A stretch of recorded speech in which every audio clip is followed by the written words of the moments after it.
சிவகங்கை மடவரம் கோவில் காவலாளி அஜித் போலீசாரால் அடித்துக் கொல்லப்பட்டதை கண்டித்து தாவேகா சார்பில் கண்டன ஆர்ப்பாட்டம் தொடங்கி நடைபெற்று வருகிறது. இதில் தாவேகா தலைவர் விஜய் பங்கேற்றிருக்கிறார். அந்த செய்தியினை நேரலையில் பார்த்து வருகிறோம். கூடுதல் விவரங்களை வழங்குகிறார் செய்தியாளர் ராஜகுமரன். வணக்கம். விவரம். சென்னை சிவானந்தா சாலையில் தமிழக வெற்றி கழகத்தினர் நடத்தக்கூடிய இந்த கண்டன ஆர்ப்பாட்டத்திலே கருப்பு சட்டையுடன் விஜய் பங்கேற்றிருக்கின்றார். ஆயிரக்கணக்கான தமிழக வெற்றி கழகத்தினுடைய தொண்டர்கள் குவிந்திருக்கின்றார்கள்.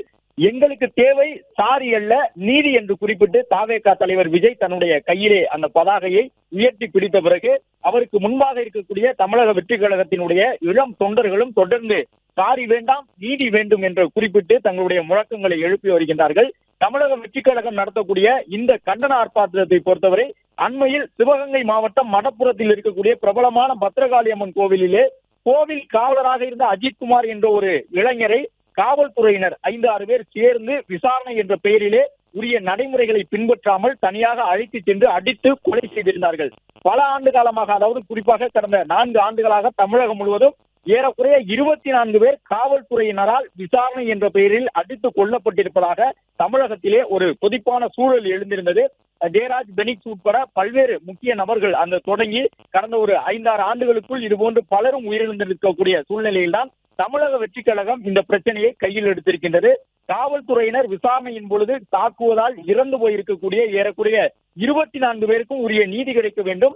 தமிழ்நாட்டில் குறிப்பாக கடந்த 4 ஆண்டுகளில் காவல் நிலையத்தில் விசாரணை என்ற பெயரில் அடித்து கொல்லப்பட்டவர்களுடைய எண்ணிக்கை என்ன, அவர்களுடைய பெயர் விவரங்கள் என்ன என்பது உட்பட வெள்ளை அறிக்கையினை தமிழ்நாடு அரசு வெளியிட வேண்டும் என்று தமிழக அரசை நோக்கிய சட்டம் ஒழுங்கை கேள்விக்குள்ளாக்கி இந்த கண்டன ஆர்ப்பாட்டத்தை தமிழக வெற்றி கழகத்தினர் நடத்தி வருகின்றார்கள்.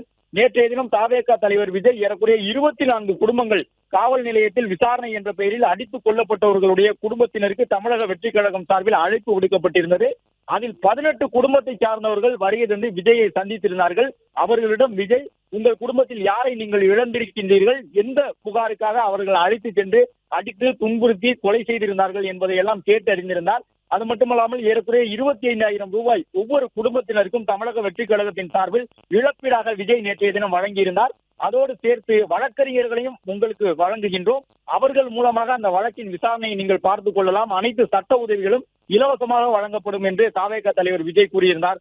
மடப்புறம் கோவிலினுடைய காவலராக இருந்த அஜித்குமார் உயிரிழந்த உடனேயே விஜய் நேரடியாக அவருடைய குடும்பத்தினரையும் சந்தித்திருந்தார், ஆறுதல் தெரிவித்திருந்தார். இதுபோன்ற சம்பவங்கள் நடைபெறக்கூடாது என்று தன்னுடைய கடுமையான கண்டனத்தையும் தாவேகா தலைவர் விஜய் கூறியிருந்தார். இந்த நிலையில்தான் சென்னைக்குள் வருகை தந்து விஜய் நடத்தக்கூடிய ஒரு மிகப்பெரிய ஆர்ப்பாட்டமாக இந்த ஆர்ப்பாட்டம் நடைபெற்றுக் கொண்டிருக்கின்றது. சிவானந்தா சாலை என்பது ஒரு மிகப்பெரிய சாலை.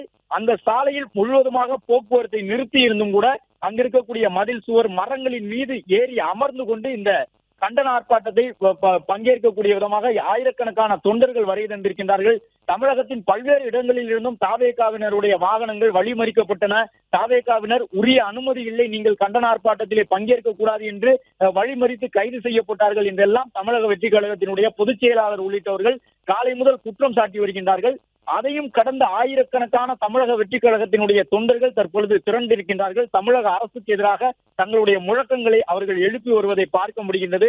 குறிப்பாக தமிழ்நாடு முதலமைச்சர் அவர்கள் அந்த சம்பவம் நடைபெற்று முடிந்த உடனேயே அஜித்குமாருடைய தாயாரை தொடர்பு கொண்டு சாரி என்று தன்னுடைய மன்னிப்பினை கேட்டிருந்தார். நடக்கக்கூடாத ஒரு சம்பவம் நடந்துவிட்டது என்று முதலமைச்சர் அஜித்குமாருடைய தாயாரிடம் மன்னிப்பு கேட்டிருந்தார். அதனை சுட்டிக்காட்டக்கூடிய விதமாக எங்களுக்கு சாரி வேண்டாம் நீதிதான் வேண்டும் என்பது இந்த கண்டன ஆர்ப்பாட்டத்தினுடைய மிக முக்கியமான ஒரு வேண்டுகோளாக முன்வைத்துதான் அந்த ஆர்ப்பாட்டத்தை அவர்கள் நடத்தி கொண்டிருக்கின்றார்கள். தமிழக வெற்றி கழகத்தினுடைய தலைவர் விஜய் உரை நிகழ்த்த போகின்றார் இன்னும் சற்று நேரத்தில். வழக்கமாக தன்னுடைய கட்சி நிகழ்ச்சியில் பேசினால் கூட விஜய் கடுமையாக சாடக்கூடிய 2 கட்சிகள் என்றால் அது திமுக மற்றொன்று பாஜக. இந்த நிலையில்தான் தமிழ்நாடு அரசை நோக்கி சட்டம் ஒழுங்கை நோக்கி கேள்விகளோடு இந்த போராட்டத்தை கண்டன ஆர்ப்பாட்டத்தை விஜய் நடத்தி கொண்டிருக்கின்றார். எனவே இன்றைய தன்னுடைய உரையிலே விஜய் எவ்வளவு கேள்விகளை முன்வைக்க போகின்றார், தமிழக அரசுக்கு எதிராக கண்டன முழக்கங்களை எழுப்ப போகின்றாரா என்பது உள்ளிட்ட பல்வேறு எதிர்பார்ப்புகள் இருக்கின்றன. அது மட்டுமல்லாமல் விஜயை பொறுத்தவரை வெள்ளை அறிக்கை வேண்டும் என்பதை ஒரு முக்கியமான நிர்பந்தமாக தமிழ்நாடு அரசுக்கு முன்வைத்திருக்கின்றார். ஏனென்றால் காவல் நிலையத்திலே உயிரிழந்தவர்கள் தொடர்பான முழுமையான விவரங்கள் இதுவரை கிடையாது. ஏறக்குறைய 24 பேர் கடந்த சில ஆண்டுகளில் உயிரிழந்திருக்கின்றார்கள் என்று சொல்லப்படுகின்றது. எனவே அவர்களில் யாரெல்லாம் இறந்திருக்கின்றார்கள், என்ன காரணத்தால் இறந்தார்கள், காவல் நிலைய விசாரணையிலே யாரெல்லாம் அவர்களை தாக்கி இருந்தார்கள் என்பது உள்ளிட்ட பல்வேறு கேள்விகளை விஜய் அடுக்கடுக்காக எழுப்புவார் என்ற எதிர்பார்ப்போடு தமிழக வெற்றி கழகத்தினர் இங்கு குவிந்திருக்கின்றார்கள். பல நிபந்தனைகள், கிட்டத்தட்ட 20 நிபந்தனைகள் தமிழக வெற்றி கழகத்தினருக்கு விதிக்கப்பட்டிருந்தது. அந்த நிபந்தனைகளை எல்லாம் பூர்த்தி செய்யக்கூடிய விதமாக காவல்துறை விதித்திருந்த அனைத்து கட்டுப்பாடுகளையும் பின்பற்றி இந்த கூட்டத்தில் கலந்து கொள்ள வேண்டும் என்று தமிழக வெற்றி கழகத்தினுடைய தலைமை சார்பில் இந்த அறிவுறுத்தல் வழங்கப்பட்டிருந்தது. இந்த நிலையில் தான் தாவேகா தலைவர் விஜய் தன்னுடைய உள்ள குமுறலை எடுத்து கூறக்கூடிய விதமாக கருப்பு சட்டையில் வரக்கூடிய காட்சியை பார்க்கின்றோம். தனக்கு இருக்கக்கூடிய அந்த மனக்கவலையை வெளிப்படுத்தக்கூடிய விதமாக தமிழ்நாடு அரசுக்கு எதிரான கடுமையான அந்த எதிர்ப்புணர்வை வெளிக்காட்டக்கூடிய விதமாக கருப்பு சட்டை அணிந்து வந்துள்ளார்.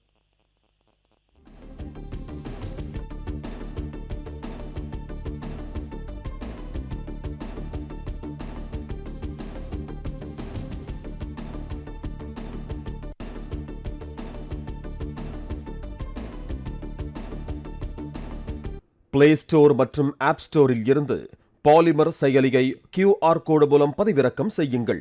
செய்திகளை உடனுக்குடன் பெறுங்கள்.